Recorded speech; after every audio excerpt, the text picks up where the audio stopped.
যেসব প্রবাসী ভাইয়েরা এমআরপি থেকে ই পাসপোর্ট করতে যাচ্ছেন, এই ভিডিওটা তাদের জন্য খুবই গুরুত্বপূর্ণ। বিশেষ করে যারা ইএসকেএল অ্যাপয়েন্টমেন্ট নিছেন বা নিবেন, ইএসকেএল থেকে অ্যাপয়েন্টমেন্ট নেওয়ার পর এখান থেকে যদি ঘুরে না আসতে চান, তাহলে ভিডিওটা সম্পূর্ণ দেখবেন এবং ভিডিওটা শেয়ার করে দিবেন। এখন প্রথমে যেটা বলি, ই পাসপোর্ট করার প্রথম শর্ত হচ্ছে আপনার বর্তমান পাসপোর্টের সাথে, এমআরপি পাসপোর্টের সাথে আপনার ভোটার আইডি কার্ড অথবা জন্ম নিবন্ধন যে কোনো একটা মিল থাকতে হবে। যেসব প্রবাসী ভাইদের আগের এমআরপি পাসপোর্টটা করা ছিল জন্ম নিবন্ধন দিয়ে, তারা শুধু এমআরপি পাসপোর্টের সাথে নতুন করে একটা ডিজিটাল জন্ম নিবন্ধন বানাই নিয়ে গেলেই হবে, তাদের কোনো সমস্যা নাই।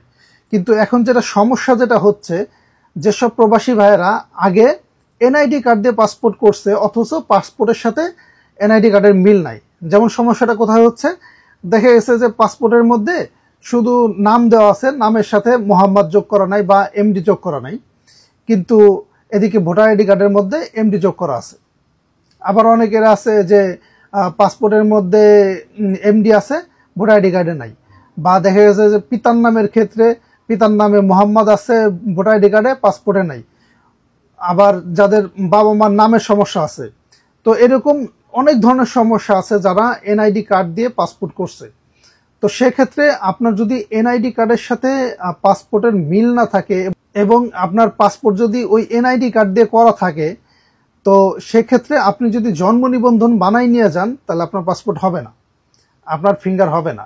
যদি হয়ও, এটা করলে করা যাবে, কিন্তু সেটা হবে আপনার এনআইডি কার্ড অনুযায়ী আপনার পাসপোর্ট হয়ে যাবে। সেক্ষেত্রে যাদের রানিং ভিসা আছে, তাদের ভিসা লাগাইতে সমস্যা হবে।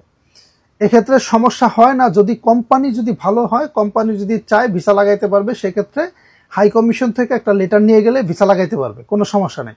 কিন্তু অনেক বড় বড় কোম্পানি আছে বা অনেক বস আছে যারা এই সমস্ত ঝামেলার মধ্যে যাইতে চায় না, এই নাম টাম চেঞ্জ হইলে এরা ভিসা লাগাইতে চায় না।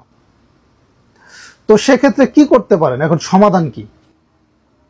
সমাধান হচ্ছে, আপনার অ্যাপয়েন্টমেন্ট নেওয়ার পরে বা আগে আপনি আগে দেখেন, চেক করে যে আপনার যদি এনআইডি কার্ড দিয়ে এমআরপি পাসপোর্টটা করা থাকে, আপনি এনআইডি কার্ডটাকে আগে পাসপোর্টের সাথে মিলান।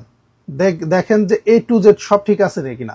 অনেকের দেখবেন যে নামের ক্ষেত্রে পাসপোর্টের মধ্যে মোহাম্মদ পুরা লেখা আছে মোহাম্মদ, কিন্তু আপনার ভোটার আইডি কার্ডের মধ্যে লেখা আছে শুধু এমডি। ঠিক আছে?